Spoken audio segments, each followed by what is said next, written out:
had entered his heart and made him as angry as Uzziah had been when he entered the temple. Made him so angry that his deep desire was to kill the prophets, these men of God.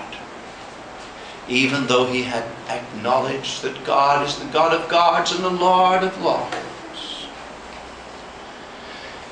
Brothers and sisters, it's not enough for us to have it in our heads and confess it with our mouths. It's got to get into our hearts. Amen. It's got to be in our spirits, because if it is not there, some circumstance will arise sooner or later in our lives, and in the emotion of our response to those circumstances, we will forget the God of gods. And who knows what we'll find ourselves capable of doing. It's happened so many times. And it was caused by pride. Pride of rulership, pride of kingship. How dare these three Hebrews refuse my orders?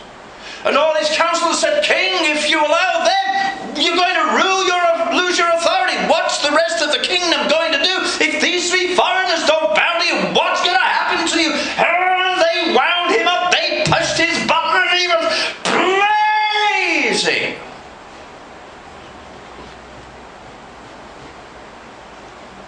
Satan knows how to push our buttons. That's right. He pushes mine, sad to say. He knows how. He knows how. Wow.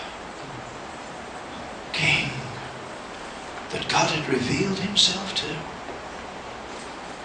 Here's the third king. In Mark.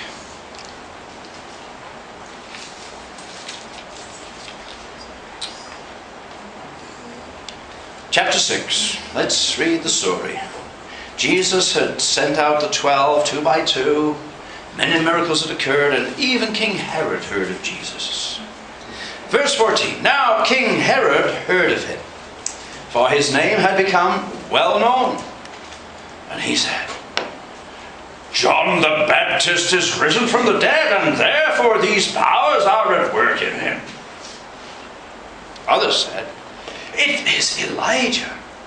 And others said, It is the prophet, or like one of the prophets.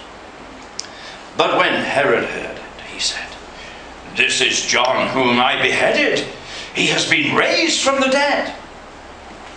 For Herod himself had sent and laid hold of John, and bound him in prison for the sake of Herodias, his brother Philip's wife, for he had married her.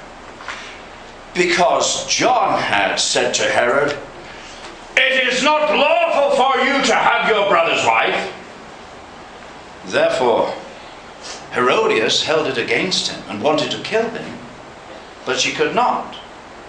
For Herod feared John, knowing that he was a just and holy man, and he protected him. And when he heard him, he did many things that heard him gladly.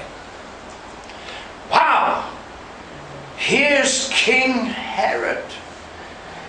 He fears John. In his heart, he knows that he is a just and holy man. He's got great respect for him. And he protects him. And when he hears John, he does many things and does them gladly. This is a different Herod to the Herod we usually think of, isn't it? I mean, he sounds like an enthusiastic Christian. This is his initial response to John. Now, how deep does it go?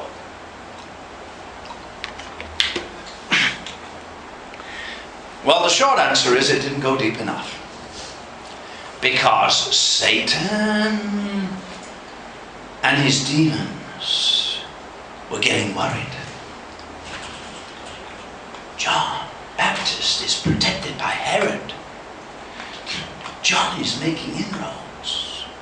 Let's pick some people around him. We've got to defeat him. How can we defeat him?